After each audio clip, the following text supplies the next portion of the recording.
అర్థమైందా? పులిసిన పిండి ఇది కొత్త నిబంధనలోనే కాదు, పాత నిబంధనలో కూడా పులిసిన పిండి ఉంది. ఎవరో తెలిసే వీళ్ళు ఇశ్రాయేలీయుల ఐగుప్తు దేశంలో బానిసత్వంలో ఉన్నప్పుడు మోషే చేసిన 10 తెగుళ్లను అవన్నీ చూసేటప్పటికి కొంతమంది ఐగుప్తీయులు కొంతవరకు నమ్మి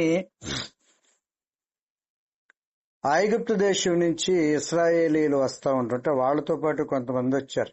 వీరిని మిశ్రిత జనం అన్నారు. ఈ మిశ్రిత జనమే వెనకాల ఫరో తరుముతున్నప్పుడు తొందర పెట్టింది వీళ్లే. ఫరో వెనకాల తరుముతున్నప్పుడు ఎదురుగా ఏముంది? సముద్రం ఉన్నప్పుడు మిగతా ఇశ్రాయేల్ని రెచ్చగొట్టి అవిశ్వాసంతో మాట్లాడించి గందరగోళం సృష్టించిందంతా ఈ మిశ్రిత జనమే. ఈ మిశ్రిత జనముని తయారు చేసిన, అంటే హాఫ్ ఫెయిత్ అన్నట్లు వీళ్ళు. సరైన ఫెయిత్ లేదు వీళ్ళకి. మోషే కొండ మీదకి వెళ్ళినప్పుడు కూడా దూడని ప్రోత్సహించడానికి కూడా ఈ మిశ్రిత జనమే కారణం. కాబట్టి ఈ రోజుల్లో కూడా ఆ స్పిరిట్ రన్ అవుతుంది. పూర్తిగా మారు మనసు రక్షణ మనకు కనబడతలేదు.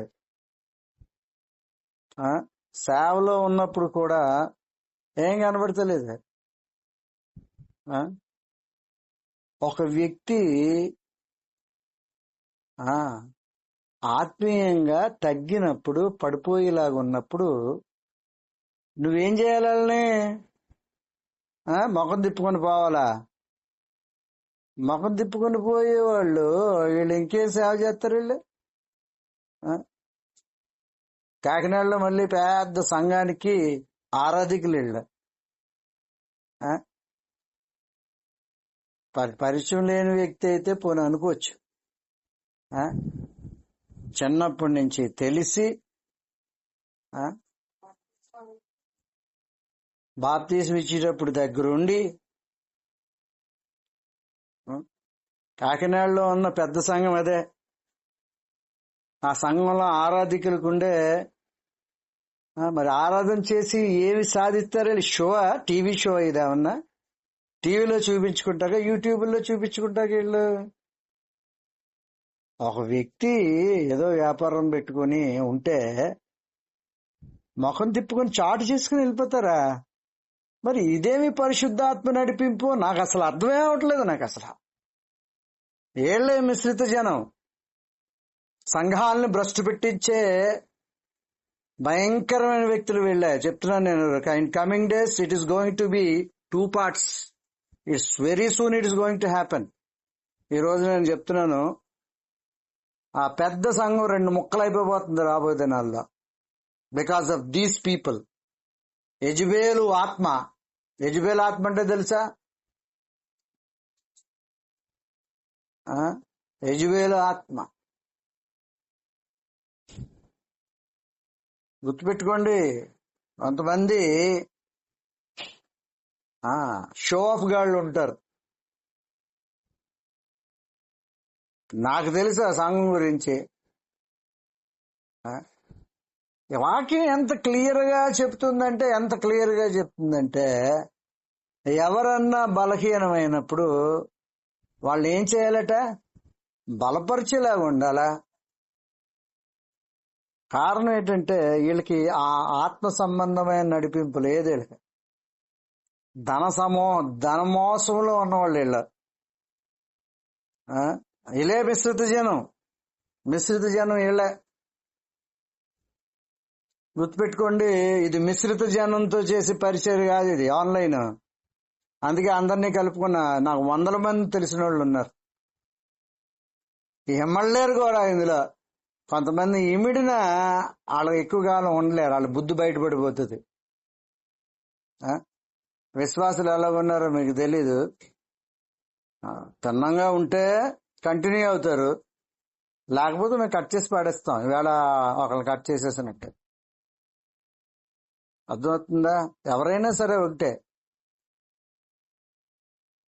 నువ్వు సరిగ్గా నేర్చుకోలేనప్పుడు, వాక్యానుసారమైన జీవితం నువ్వు కలిగి లేనప్పుడు, చెప్పినా సరే నువ్వు మార్చుకోలేనప్పుడు, అబద్ధ బ్రతుకు నువ్వు కలిగి ఉన్నప్పుడు, వాక్యం క్లియర్ గా రాయబడింది. అబద్ధాన్ని అది జనకుడు ఎవరంట? ఆ అబద్ధానికి సాతాన్. తండ్రి అంట. అబద్ధికులందరూ అగ్నిగుండంలో పడతారని ప్రకటన గ్రంథంలో రాయబడిన 29. సో అబద్ధం ఆడేవాడు ఇంక ప్రార్థన ఏం చేస్తాడు? సరదాగా జోకులు వేయడానికి అబద్ధాలు, తెల్లబద్దాలు నల్లబద్దాలు ఏముండవు. మాట్లాడితే సత్యం మాట్లాడాలా, సత్యమైన దేవుని వెంబడించటం, లేకపోతే నోరు మూసుకొని ఉండాలి చెప్పే ఉద్దేశం లేను. పాత బుద్ధి పోవాలా. నేను రక్షణ పొందిన కొత్త ముందు అన్ని నోరిపిది అబద్ధాలు ఆడేవాడిని. నేను రక్షణ పొందిన కొత్తలో ఆ బుద్ధి బయటపడేది నాకు. ప్రార్థన కూర్చోగా అనే పరిశుద్ధాత్మడు చూపించేవాడు. వాళ్ళతో ఏంటో ఎలా చెప్పావు నువ్వు అబద్ధం అంటే, వెంటనే వాళ్ళకి ఫోన్ చేసి ఇందాక చెప్పింది అబద్ధం అని. వాళ్ళు ఏమన్నా అనుకోని నా గురించి అని, దేవుడు ఏమనుకోకూడదని ఒప్పుకునేవాడిని నేను. నీకు ఈ చేంజ్ లేనప్పుడు ఎక్కువ కాలం ఉండలేవు, వాడబడలేవు. దేవుని యొక్క ఉద్దేశం ఏంటంటే, ఆ సత్యమైన దేవుడు నీ వెంబడించేటప్పుడు నీలో ఆ సత్యం లేనప్పుడు నువ్వు వాడబడలేవు, నీ ప్రార్థన ఫలించదు, నువ్వు ఆత్మల్ని ఖచ్చితంగా సంపాదించలేవు. ఏదో తూతు మంత్రంగానే ఉంటది పని. అర్థమైందా? మిశ్రిత జనం ఉండే ప్లేస్ కాదు ఇది. ఈ మిశ్రిత జనాన్ని తీసేయడమే.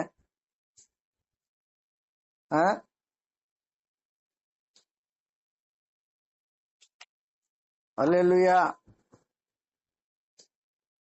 బాప్తిస్మిచ్చి యోహాన్ దగ్గరికి ఈ రోజున గుర్తుపెట్టుకోండి, పొద్దున్న నేను ధ్యానం చేస్తున్నప్పుడు, ఆశ కలిగి ఉండద్దు. అత్యాశ, ద స్పిరిట్, అదొక దురాత్మ. ప్రతిదాన్ని ఎక్కువగా ఎక్స్పెక్టింగ్ మోర్. యాక్చువల్ గా నీవు ఎంత పొందుకోవాలో దానికన్నా ఎక్కువ సంపాదించాలనే ఒక ఆశ, అదొక దురాత్మ. రక్షణ పొందుకున్నప్పుడు ఇది నీలోంచి పోవాలా. నాకు తెలిసిన ఒక ఆయన ఉన్నాడు కాకినాడలో, చిన్నప్పటి నుంచి తెలుసు ఆల్మోస్ట్ వాళ్ళ కొడుకుని వెటనరీ డాక్టర్ చేయించాడు. మా అబ్బాయికి అండి నెలకి ఎప్పుడో చెప్పిన మాట, 30,000 40,000 జీతం వస్తుందండి, పై డబ్బులు ఒక 20-30,000 వస్తాయట.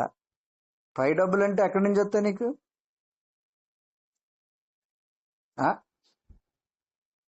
పై డబ్బులు. కక్కుర్తి బుద్ధి, ఆశపడ్డం, అత్యాశ, అదొక పెద్ద భయంకరమైన స్పిరిట్. ఇది నిన్ను ఏం చేస్తా తెలుసు? రేపు పొద్దున్న డబ్బులకి యోధ ఇస్కరియోతు అమ్ముడు పోయినట్టు అమ్ముడైపోతావు అంతే నువ్వు.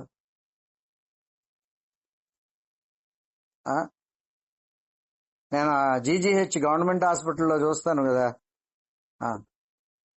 ఆ బ్యాండేజ్లు ఏంటి అన్ని అమ్మేసుకుంటారు. స్టోర్ లో ఉన్న సగం సరిగా అమ్మేసుకుంటారు. నేను కళ్ళారా చూసి నేను చెప్తున్నాను. నేను కాస్ట్లీ మెడిసిన్స్ అన్ని ఎగిరిపోతాయి. అసలు పంపించేది స్టోర్ లో కూడా మాయ ఉంటది. స్టోర్కి వచ్చేదే కొన్ని లక్షల రూపాయల మెటీరియల్ వచ్చినప్పుడే మోసం జరిగిపోతా ఉంటది.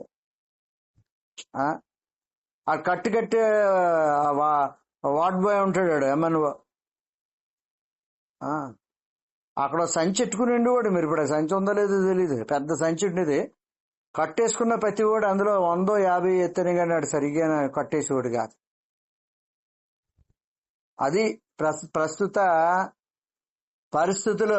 రక్షణ పొందుకున్నాక నువ్వు అలా ఉండలేవు. అత్యాశ పడేలాగా ఉండవు. పూర్తి మార్పు నీలో వస్తుంది. యేసుప్రభుని నమ్ముకోవడం అంటే ఏదో ఎటకారంగా ఏలకోలంగా తీసుకుంటున్నారు చాలా మంది. They don't know the real meaning of salvation. నేను చూస్తున్నాను కదా, సంఘాలు పెరిగినాయి కానీ సేవకుల్లో ఏమీ మార్పు లేదు. నాతో వస్తున్న కొంతమందికి, క్రొత్త వాళ్ళకి ఆ విషయం అర్థమవుతుంది. ఇదంతా షో ఆఫ్ గాడ్లే అని తెలిసిపోయింది. అంతే show show show show show. ఆటలాడుతున్నారు. సడన్ గా దేవుడు మొత్తుతాడు అంతే. గుర్తుపెట్టుకోండి, దేవుడు శిక్షిస్తే మీరు అదృష్టవంతులే. దేవుడు నిన్ను నన్ను శిక్షించాడంటే అర్థం ఏంటో తెలుసా? ఇంకా తన బిడ్డగా నిన్ను అంగీకరిస్తున్నాడన్న అర్థం. ఒక్కసారిగా ఆయన మనసులోంచి తీసేసాడంటే నిన్ను పట్టించుకోడు, వదిలేస్తాడు అలాగా. అది డేంజర్. ఫుల్ సాతాను గ్రిప్లోకి వెళ్ళిపోతావు. వార్త వేయబడిన వారి లెక్కలోకి వస్తావు. చివరికి నీకు రక్షణ లేకుండానే నీ బ్రతుకు అంతమైపోతుంది. ఇది చాలా మందికి అర్థం అవట్లేదు. ఒకలాంటి మాయ క్రింద ఉన్నారు. నేను ఎప్పుడో లాంగ్ బ్యాక్ పరిశుద్ధాత్మ నాకు చూపించింది తెలుసా? Almost 99% people are under control of the second heaven. ఎక్కడైతే రెండవ ఆకాశంలో దురాత్మ శక్తులు, అంధకార శక్తులు, సమూహాలు ఉన్నాయో వాటి కంట్రోల్లోనే సంఘాలు నడిపింపబడుతున్నాయంట. అయ్యే చూస్తున్నాం మేము. గోండాలను మెయింటైన్ చేస్తున్నారు. మోసపరుచు ఆత్మ అమాయకమైన జనాల్ని మోసపరుస్తున్నారు. కాబట్టి రక్షణ అంటే ఏదో ఆషామాషిగా దొరికేది కాదు. రక్షణ పొందుకున్నాక నువ్వు అబద్ధం ఆడడానికి ప్రయత్నించలేవు. నీలో ఉన్న పరిశుద్ధాత్మ దేవుడు, నీలో బ్రతికున్న నీ మనస్సాక్షి, నీలో ఆ మనసుని, ఆ యొక్క ఆలోచనని ముందు కొనసాగనివ్వదు. బ్రేక్ చేస్తూనే ఉంటుంది, ఒప్పేసుకుంటూ ఉంటావు. ఒప్పించే ఆత్మ క్రియ చేస్తూనే ఉంటది. చేసిన తప్పును ఒప్పుకుంటూ ఉంటావు. ఇది గుర్తుపెట్టుకోవాలి. ఇది లేనంత కాలం నువ్వు రక్షణ అంతా వేస్టే. బాప్తిజం ఇచ్చి యోహాను లోకాసువార్తలో ఉన్న మాట, యోర్దాను నదికి వచ్చి పాపాలు ఒప్పుకొనిచ్చు బాప్తిజం పొందుతారు. బాప్తిజాన్ని పొందడానికి ముందు వాళ్ళు పాపాలు ఒప్పుకుంటున్నారంట. ఒప్పుకొని ఏం చేయమంటావు యోహాను అని అడుగుతూ ఉంటుంటే ఆయన చెప్పిన మాటలు చూడండి, ఇందులో ఉన్నాయి. తీయండి, త్వరగా తీయండి. లోకాసువార్తలో ఈ మాటలు రాయబడి ఉన్నాయి. లోకాసువార్త 3వ అధ్యాయం తీయండి. నేను అందరికీ చెప్పే మాట ఒకటే, సరదాగా టైం పాస్ కి don't follow him. You don't know what will happen. Sudden ఏమంటారు దాన్ని, అకస్మాత్తుగా నష్టాలు జరిగిపోతా ఉంటాయి. అకస్మాత్తుగా జరిగిపోతాయి. మనం ఏం చేయలేం. తర్వాత భయంకరమైన పరిస్థితులు ఏర్పడుతూ ఉంటాయి. చూడండి 7వ వచనం నుంచి 7-8 నేను చదువుతున్నాను. మారు మనస్సునకు తగిన ఫలములు ఫలించుడి. అబ్రహాము తండ్రి అని మీరు మొదలు పెట్టుకొనవద్దు. దేవుడు ఈ రాళ్ల వలన అబ్రహామునకు పిల్లలు పుట్టింపగలడని మీతో చెప్పుచున్నాను. చూడండి 10లో మాట్లాడుతున్నాడు. అందుకు జనులు, అలాగైతే మేమేం చేయవలనని అడుగగా, అతడు 2 అంగీలు గలవాడు, ఏమీ లేని వానికి ఇవ్వవలననియు, ఆహారము గలవాడును అలాగే చేయవలననియు వారితో చెప్పాను. సుంకరులను బాప్తిజం పొందవచ్చి, బోధకుడా మేమేమి చేయవలనని అతను అడుగగా, అతడు ఏం చెప్తున్నాడో చూడండి. మీకు నిర్ణయింపబడిన దానికంటే ఎక్కువ తీసుకొనవద్దని వారితో చెప్పాను. జీతంతో తృప్తి పడకుండా, వచ్చే పన్ను వసూలు చేసుకునే దాంతో తృప్తి పడకుండా, ఎక్కువ ఆశించే ఒక అత్యాశ కలిగిన ఒక దురాత్మ క్రైస్తవ లోకంలోని మానవుల్లోని ఏలుబడి చేస్తూ ఉంది. మారు మనసు తగిన ఫలం ఫలించాలంటే you should not expect extra money. మన దేశం భ్రష్ట్ అయిపోవడానికి సామెతల్లో రాయబడింది, లంచగొండల దేశమును నాశనం చేస్తాం. మన దేశం పాడైపోవడం గల కారణం ఏంటో తెలుసా? యేసు ప్రభు లేడు మన దేశంలో. యేసు ప్రభు కావాలి మన దేశానికే. చూడండి, పాశ్చాత్య దేశాలు, అమెరికాలో ఉండదు. అమ్ముడైపోతారంతే. చట్టాలు, న్యాయస్థానాలు అమ్ముడైపోతారు, జడ్జిలు అమ్ముడైపోతున్న స్థితి మనకు కనబడుతుంటది. ఆడు మర్డర్ చేసి భయంకరమైన అత్యాచారం చేసి కూడా డబ్బులకి న్యాయాన్ని కొనేసి లంచగొండలు ఉన్నారంతే. అధికారులు అందరూ లంచగొండలే. ప్రతి దాంట్లోనే ఉంది. మీకు క్లియర్ గా కనబడేది ఎక్కడో తెలుసా? పోలీస్ డిపార్ట్మెంట్ లో కనబడుతుంది. ఇంకోటి ఏడో తెలుసా? ఇన్కమ్ ట్యాక్స్ క్లియర్ గా కనబడుతుంది. సేల్ ట్యాక్స్ లో కనబడుతుంది. కమర్షియల్ ట్యాక్స్ లో కనబడుతుంది. నాకు తెలుసు కాబట్టి చెప్తున్నాను నేను. ఇది అందరికీ తెలిసిన మన దేశం నాశనం అయిపోవడం గల కారణమే. ఆడు భర్త చనిపోయి ఏడ్చుకొని ఆ పెన్షన్ డబ్బుల గురించి తిరుగుతా ఉండుంటే 10,000 ఇస్తాను కానీ నాడు పెన్షన్ రాయడాడు. STO, sale tax officer రాయడాడు.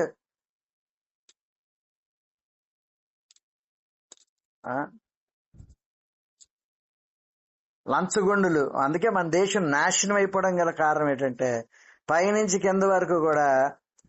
అందుకే అధికారులు భయపడరు. అధికారులకి ఎవడు భయపడ్డు, ఎందుకంటే అధికారులు లంచుకోండి కాబట్టి ఏం భయపడరు ఎవరికి. నా తమ్ముడు చెప్పాడు, ఆడు బ్రేక్ ఇన్స్పెక్టర్ గా పనిచేస్తున్నాడు. బ్రేక్ ఇన్స్పెక్టర్ గా పనిచేస్తే ప్రతి నెల డబ్బు కలెక్ట్ చేసి కమిషనర్కి ఇవ్వాలంట. అది మన దేశం యొక్క పరిస్థితి. కానీ మారు మనసు పొందిన తర్వాత చూడండి, కొంతమంది నాకు తెలిసి ఈ లంచాలు అయ్యి పోగేసి ఆణ్ణి కొట్టి పోగేసి ఇవ్వలేక ఉద్యోగాలు వదులుకున్న వాళ్ళు ఉన్నారా? అది సాక్ష్యం అంటే. ఇక్కడ చెప్తున్నాడు 12వ వచనంలో, మీరేం చేయాలని అతన్నాడు. అతడు మీకు నిర్ణయింపబడిన దానికంటే ఎక్కువ ఆశించే బుద్ధి, కక్కుర్తి బుద్ధి, దురాశ బుద్ధి, అత్యాసక్తి బుద్ధి, డబ్బు చూసేటప్పుడు చేయాలి, ఏదేదేదేదో అయిపోవడం. చూడండి 14వ వచనంలో, సైనికులను మేమేమి చేయవలనని అతన్ని అడిగిరి.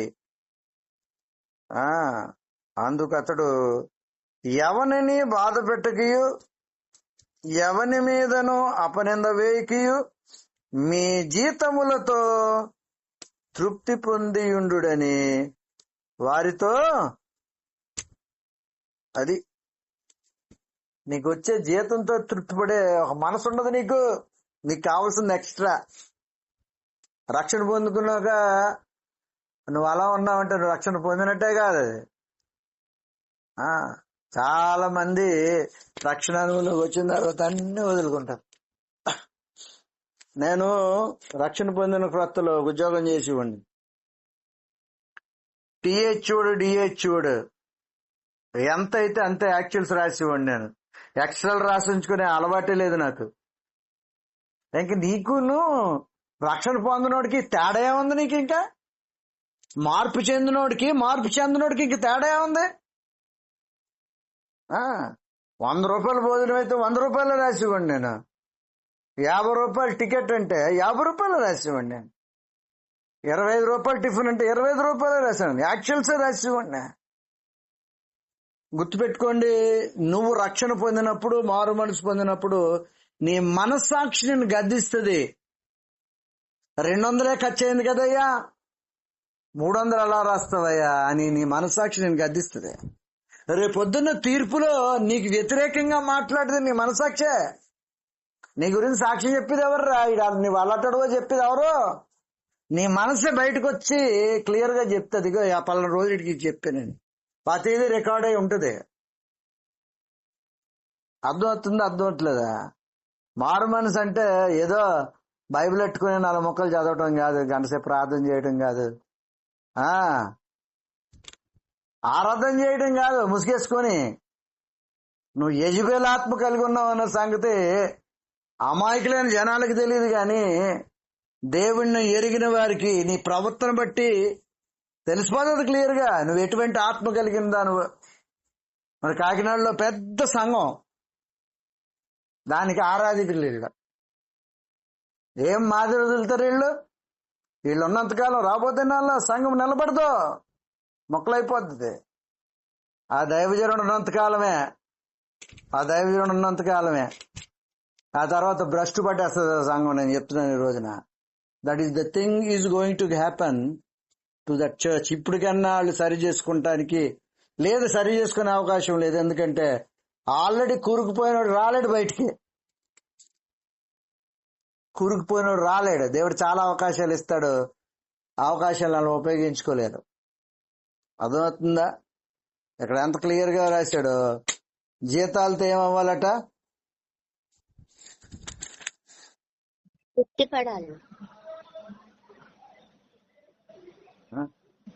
టూర్ వెళ్ళారంటే వాళ్ళు అన్ని దొంగ లెక్కలే.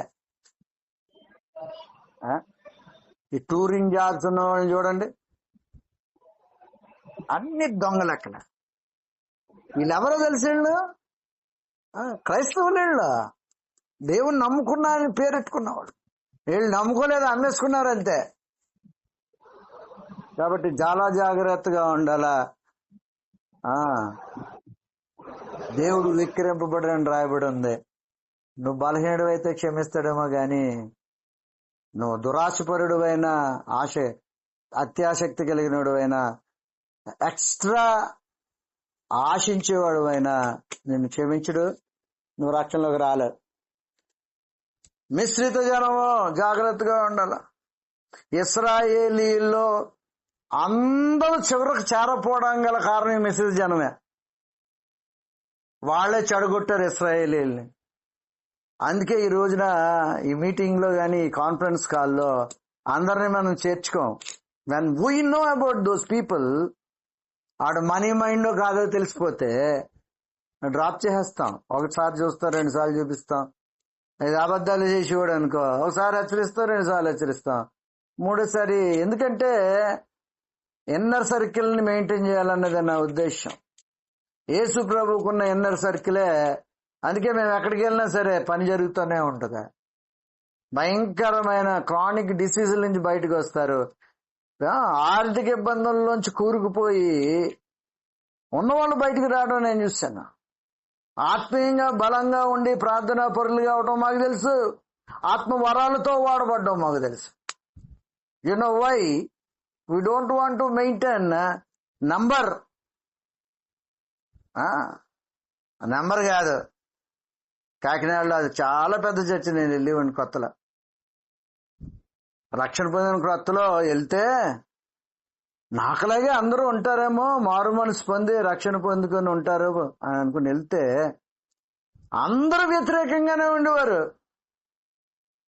మమ్మల్ని చూసి అసూయ పడుతూ ఉండేవారు. ఆ సేవకుడు మాతో క్లోజ్ గా మాట్లాడుతుంటే ఇష్టపడేవారు కాదు. నాకు అర్థమయ్యేది కాదు, why these people are behaving like this. ఎందుకు ఇలా ప్రవర్తిస్తున్నారు ఏంటి అంటే, మార్పు లేని జనం వాళ్ళ, మారు మనసు లేదు. మమ్మల్ని ఎంత హింసించారు వాళ్ళ. క్వైర్లో పాటలు పాడతారు వాళ్ళ. హింసించే మనస్తత్వం, ఏడిపించే మనం వచ్చి ఏడుతూ ఉండేది. అప్పటికి వెళ్ళి అడిగాను నేను ఒకసారి. కాకినాడలో అతిపెద్ద సంఘం ఇది. ప్రస్తుతం భ్రష్టు పడేసింది. అది పోయినాయి, విలువలు పోయినాయి. ఎక్కించే ముందు వారసత్వాలు ఉండడానికి వీలు లేదు. మినిస్ట్రీ హెరిడిటరీ ఏం కాదు, ఇది వారసత్వం కాదు. అర్థమవుతుందా? ప్రూవ్ చేసుకోవాలి. బయటికి వెళ్ళి నిన్ను నువ్వు ప్రూవ్ చేసుకోవాలా. ఒకళ్ళు కట్టిన పునాది మీద నువ్వు కట్టుకోవడం గొప్ప కాదు. పౌలేదో మాట్లాడుతున్నాడు, you have to prove your self. నాకే అవకాశం ఉంటే ఇదే మాట నేను ఆ స్టేజ్ మీద మాట్లాడుతున్నా. నేను ఆరాధన చేస్తున్నప్పుడు, ప్రార్థన చేస్తున్నప్పుడు ఖచ్చితంగా దేవుడి కార్యాలు అక్కడ జరగటం మనుషులు గుర్తిస్తారు. నాకే అవకాశం వస్తే డెఫినెట్ గా మాట్లాడతాను. నాకు ఇది వారసత్వం కాదు. ఇది నేను ప్రూవ్ చేసుకోవాలి. వెళ్ళి బయటికి వెళ్ళి ఆ? మినిస్ట్రీ గారి కొడుకు నీ ఏం చేస్తారా? ఎమ్మెల్యే ఏం చేస్తారు వాళ్ళు? నువ్వు ఎట్లా ప్రూవ్ చేసుకోవాలా? నువ్వు వెళ్ళి సొంతంగా వెళ్ళి కొన్ని ఆత్మలను ఏం చేయాలా?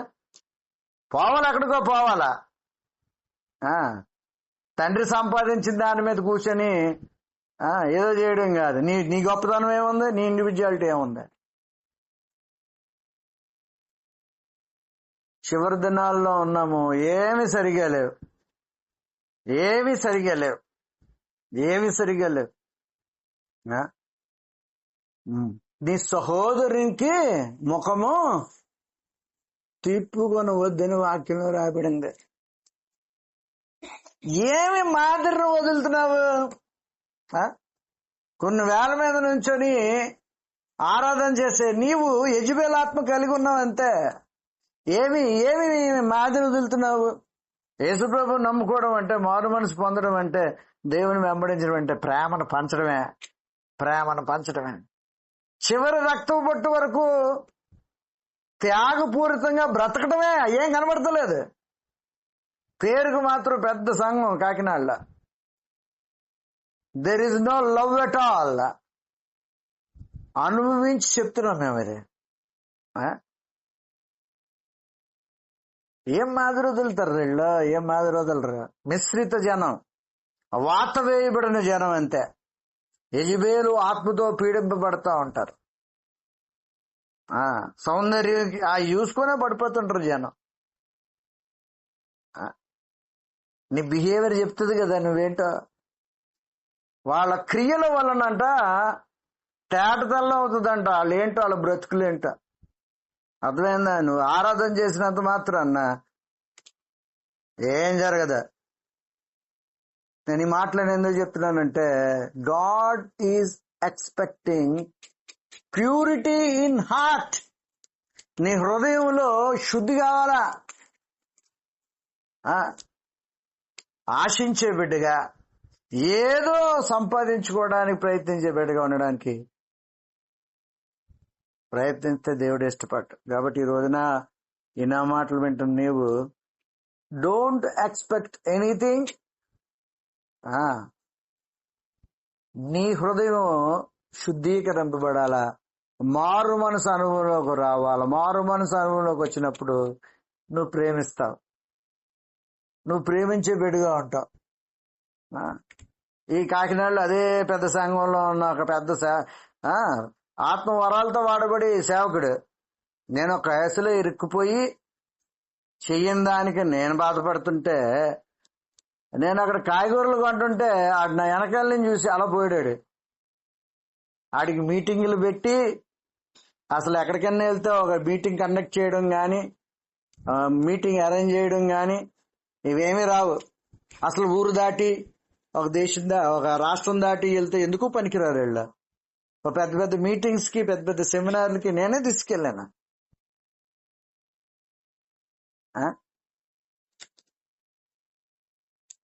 నేను అతన్ని తీసుకెళ్ళి నేను మీటింగులు కండక్ట్ చేసి అంత క్లోజ్ గా ఉండి నా కూడా తిరిగి నన్ను ఫాలో అవుతా నాలాగా తయారవటం మొదలు పెట్టాడు. నా ఫాలోవర్ ఆడు. ఏం జరిగింది ఏటని అడగాలి కదా.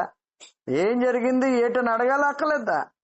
నేను అట్టి కాయగూరలు కొంటుంటే నా వెనకలు ఉన్నాడు. అలా పోయాడంతే. అన్యులు పలకరించారు. అయ్యా మీ మీద కావాలని వేశారయ్యా అని. అన్యులకు అర్థమైంది వీళ్ళందరూ ఎవరంటే షోఫ్ గాళ్ళు, వీళ్ళు ఎత్తబడే గుంపు కానే కాదు. అందుకే వాళ్ళ గర్భాలు మూయబడిపోయినాయి అంతే. గర్భాలు మూయబడిపోవడం అంటే తెలుసా, శపితమైన వ్యక్తులు వాళ్ళ. శాపం పొందిన వాళ్ళు అంతే వాళ్ళ. అబ్రహాము నరకంలో ఉన్న ధనవంతుడిని ఏమని సంబోధించాడురా, నా కుమారుడా అని. నరకంలో ఉన్నవాడిని అబ్రహాం అలాగా సంబోధిస్తే ఆ? తోటి సహోదరుణ్ణి మంచో చెడో ఒకరు చెడే అనుకో, పలకరించడానికి ఏంటి నీ పోయే కాలం? ఇది పోయే కాలమే, నిజంగానే కాలిపోయే కాలం ఇది. జాగ్రత్త. ఇలాంటి వ్యక్తుల దగ్గరికి వెళ్తే నెంబర్ చూసుకుని వెళ్ళొద్దు. సంఘం ఎక్కువ మంది ఉన్నారని వెళ్ళొద్దు. మార్పు చెందారో ప్రేమ కొమ్మరింపబడుతుందో లేదో చూడు. ఆ దైవజనుడు ఉన్నంతకాలమే ఇలా ఆశలన్నీ, ఆ తర్వాత స్ప్లిట్ అయిపోద్ది. I know that. అయిపోయిందని చరిత్ర అయిపోయింది. భ్రష్టత్వంలోకి పోయే పరిస్థితులు ఏర్పడిపోయినాయి. ఎందుకంటే మార్పు లేదు, మారు మనసు లేదు, మిశ్రిత హృదయాలతో పీడింపబడుతున్నా. ఈ రోజున ఈ నా మాటలు వింటే నీవు మార్పు చెందితేనే దేవుడు నిన్ను చేరదీస్తాడు. నువ్వు బలహీనుడు అయితే దేవుడు క్షమిస్తాడు, గాని నువ్వు వేషధారం అయిపోతే దేవుడు క్షమించడు.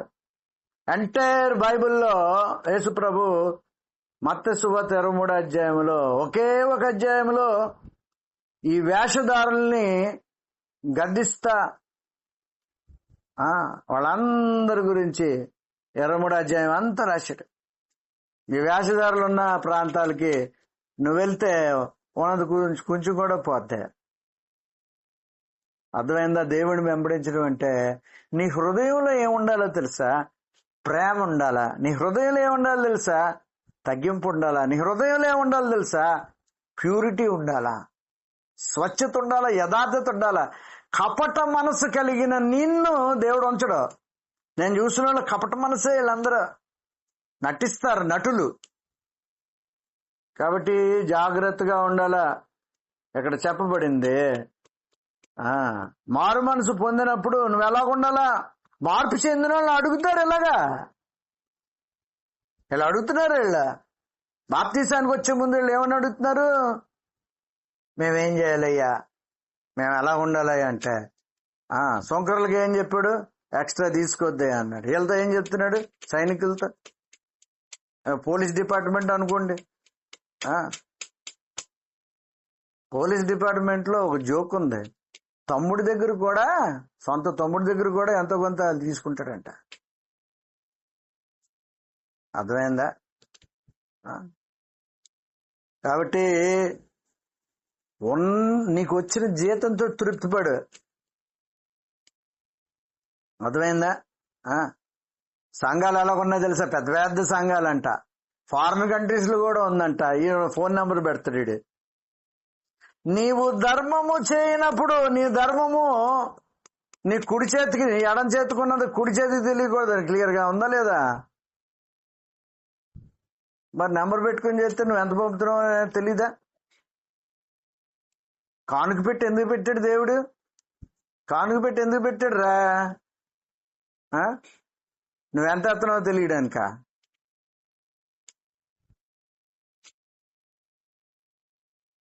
We are in the last stage. చివరి దినాల్లో ఉన్నాం, అంచుల్లో ఉన్నాం. జాగ్రత్త, ఇవన్నీ గమనించుకోండి. ఫోన్ పే నెంబర్ పెట్టినోడు, గూగుల్ పే నెంబర్ పెట్టినోడు నేను ఎప్పుడూ నమ్మొద్దు. ఎందుకంటే వాక్యానికి విరుద్ధం అది. కానుక పెట్టి ఎందుకు పెట్టాడు దేవుడు? కానుక పెట్టి ఎందుకు పెట్టాడు రా? నువ్వు ఎంత వేస్తున్నావో ఎవరికి తెలియాలా? ఎంత క్లియర్ గా ఆరోగ్య మత్తయి సువార్తలో రాయబడింది. రహస్యముందున్న దేవుడిని ఇది చూడట. మనుషులు చూడాలని కాదు, మనుషులు చూడాలని నువ్వు ఆశ పెడుతున్నావు అంటే అర్థం ఏంటి? ఈడు దొంగే, ఇచ్చినోడు దొంగే. ఇద్దరికి మారు మనసు లేదు. పుచ్చుకునేవాడికి లేదు, ఇచ్చేవాడికి లేదు. ఇద్దరు కూడా ఈడే గూగుల్ పే పెట్టుకుంటాడు. ఈడెంత పంపుతున్నాడో వాళ్ళకి తెలియాల. అర్థమైందా? నేను పంపుతున్నానని నా దగ్గరికి వచ్చి చాలా మంది ప్రార్థన చేయించుకున్నప్పుడు చేతిలో డబ్బులు పెడతా ఉంటారు. అంటే ఈడు 500 నోటు ఇచ్చినప్పుడు నా దగ్గరకు వచ్చి ఇస్తాడు అనమాట. నేను ఎప్పుడు కూడా చూసుకోను. నా దైవజనుడు నన్ను నడిపించిన ఆయన నేర్పించాడు అలా. Even I don't care it. 500 ఇచ్చడండి తిడతాను నేను. 500 ఇచ్చినోడిని, 1000 రూపాయలు ఇచ్చినోడిని, 10,000 ఇచ్చినోడిని ఎలా చూస్తారు? అది ప్రజెంట్ సిట్యుయేషన్ సార్. నువ్వు గూగుల్ పే అది పెట్టుకుంటున్నావంటే నువ్వు వాక్యానుసారమైన జీవితం లేదు. మరి ఏం చెప్తారు? నువ్వు ధర్మము చేయనప్పుడు నీ కుడి చేతితో చేసే ధర్మము నీ ఎడమ చేతికి తెలియకూడదని రాయబడిన మాటకి వీళ్ళు ఏమర్థం చెప్తారో మరి. కాబట్టి మారు మనసు అంటే ఏంటో తెలుసా? నీలో మార్పు చెందడం. ఫస్ట్ థింగ్ గుర్తుపెట్టుకోండి, తప్పులు చెయ్యరని నేను చెప్పట్లేదు. మనుషులు బలహీనలే కాదని అంటలేదు, కానీ యథార్థత ఉంటుంది నీ దగ్గర. పొరపాటు నువ్వు భయపడో దేనికో అబద్ధం చెప్పావంటే నువ్వు మోకరించి ప్రార్థన చేస్తున్నట్టు దేవుడు ఖచ్చితంగా చూపిస్తాడు. అది వెంటనే ఒప్పుకుంటావు, సరి చేసుకుంటావు. నువ్వు మార్పు చెందావడానికి ఒక నిదర్శనం ఏంటో తెలుసా? ఇమ్మీడియట్ గా క్విక్ టు రిపెంట్. అందుకే అన్నారు త్వరితంగా నువ్వు ఒప్పుకుంటావు, అంతే, సరి చేసుకుంటావు. అంతేగాని అలాగ నానబెట్టుకొని లోన పెట్టుకో. అర్థమవుతుందా? కొన్ని సంఘాలకి అసలు దగ్గరికే వెళ్ళకూడదు. కొంతమంది అన్యులతో చాలా దూరంగా ఉండాలి మనం. వాళ్ళ దగ్గర భయంకరమైన దురాత్మలు ఉంటాయి. అర్థమైందా? చెప్పాలంతే, వాళ్ళంతటా వాళ్ళు రావాలా. మనం ఏదో దేక్కొని వెళ్ళి చేస్తే అవదు పని. మొదట ఏం చేయాలో తెలుసా? సువార్త ప్రకటించాలా, సాక్ష్యం పంచుకోవాలా. అర్థమైందా? ఎక్కడ జరుగుతుంది? అటు చుట్టూరు తాయితులు ఉంటాయి. 5 ఈరు అంటే ఇక్కడ ఒక కాలు విడుదల ఉండదు వాళ్ళకి. మిశ్రిత జనం, సగమే విశ్వాసం ఉండదు వీళ్ళకి. అందుకే కార్యాలు జరగవు. కొంతమందికి తెలియదు. తెలియజెప్పినప్పుడు విశ్వాసం వాళ్ళలో పరిశుద్ధాత్ముడు పుట్టిస్తాడు. అప్పుడు మనం చెయ్యాల. అర్థమైందా? కొంతమంది అసలు ట్రావెలే చేయకూడదు, ఎందుకంటే భయంకరమైన శక్తులతో వాళ్ళు పీడింపబడుతుంటారు. విశ్వాసపు మాట వాళ్ళ జీవితాల్లో ఉండవు. తెలియదు వాళ్ళకి. చనిపోయినోడు లెగుస్తాడనే నమ్మకం లేని జీవితాలయ్యి. తెలియదు వాళ్ళకి. పక్షపాతంలో ఉన్న వాళ్ళు లేస్తారనే విశ్వాసం లేని వాళ్ళు నమ్మరు. వాళ్ళు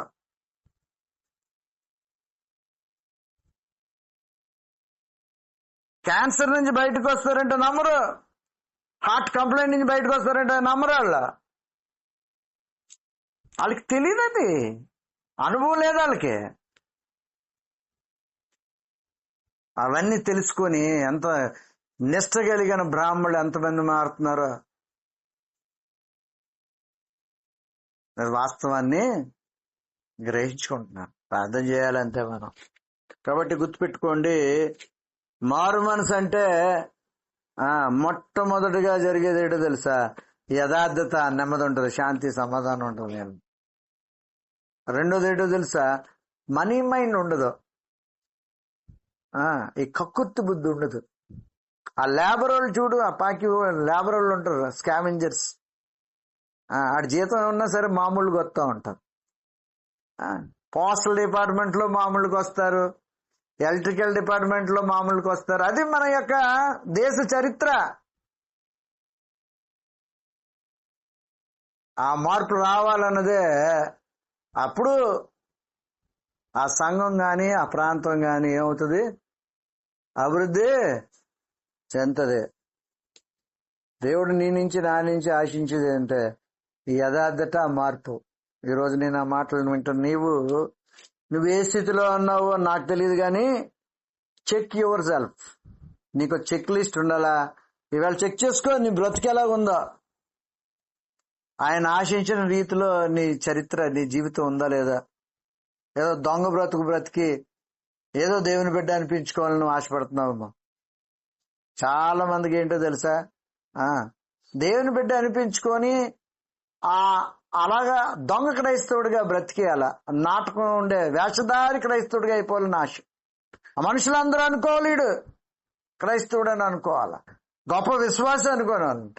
వేషధారుల గురించే దేవుడు ఖండించుకుంటూ వచ్చాడు మత్తయి 23 కాబట్టి గుర్తుపెట్టుకోండి, మార్పు చెందాలా.